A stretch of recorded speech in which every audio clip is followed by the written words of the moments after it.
Let's straight away get to our first corporate conversation of the day. The company on our radar is Raymond Lifestyle. Now, Raymond Lifestyle has reported a fairly steady set of numbers for the second quarter.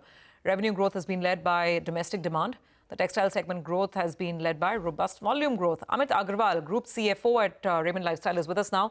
Amit, thank you so much for being with us. So I'm just quickly going to go over the numbers. Your revenue is up about 7.5%. Your margin has remained fairly steady at about 12.3%. Profits have grown quite a bit. I mean, profits have jumped over 70%. So the three talking points is, the demand boost from GST cuts real. We want to sort of address that. Then we want to understand if there is any deferral or cancellations in the export orders. And of course, view on the guidance. Let's start with domestic demand first. What's the sense after the GST cuts have been implemented, and also within your channels, the way the pricing or inventory adjustments would have had to be taken? How are things settling, and what is your view on domestic demand? Thank you for having me on the call. Now, it's always a pleasure to talk about this because considering the GST cuts which has happened on 22nd of September, we have seen very clearly that there has been a consumption pickup.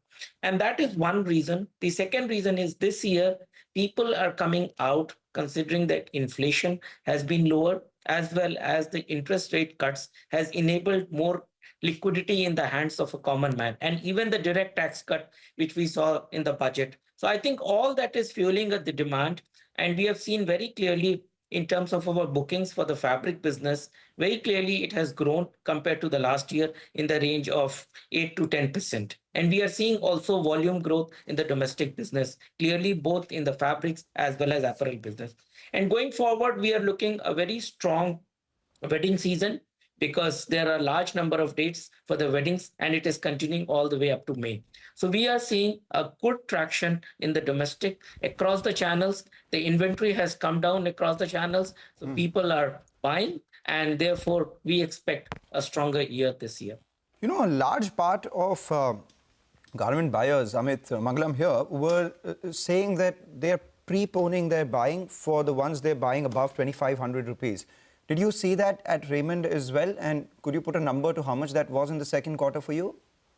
Actually, there was a very small period when it came the announcement. So you would be having very difficult. But what actually we saw, because when we do the primary sales, a lot of our franchisees, dealers were reluctant to buy during that period. However, when I look at the data for our outlets and the stores, there has been a little bit increase in the period from 5th to 22nd. But can I say it is really significant that people did a preponement is difficult to justify. All right. Second half of this year, ethnic wear, the first half grew about 11%. That has been a growth driver for you. Alongside that, there are other, newer categories, sleepwear, innerwear, etc., which would be growth drivers as well. Sleepwear and innerwear, I wanted to understand how that performed. Innerwear faced some challenges. So your ethnic wear, sleepwear, innerwear, what's the prognosis for the next couple of years? Yeah. So look, let us talk one by one. In terms of ethnic wear, clearly the first half is not so much relevant because of it is more wedding and festivity related sector. And that we will see in the second half. Based on the conversations which we are having with our franchisees or dealers and EBO operators, they are saying there is a good traction because of the wedding season. As far as the sleepwear as a category is concerned, we are in the process of category creation. There is no such category in India as of now in a large scale sector that a sleepwear is a category that one would go really and buy out. And especially maybe in tier 1 people do, but tier 2, tier 3, 4, which is a large market, there people are not really doing that. So it's a category building.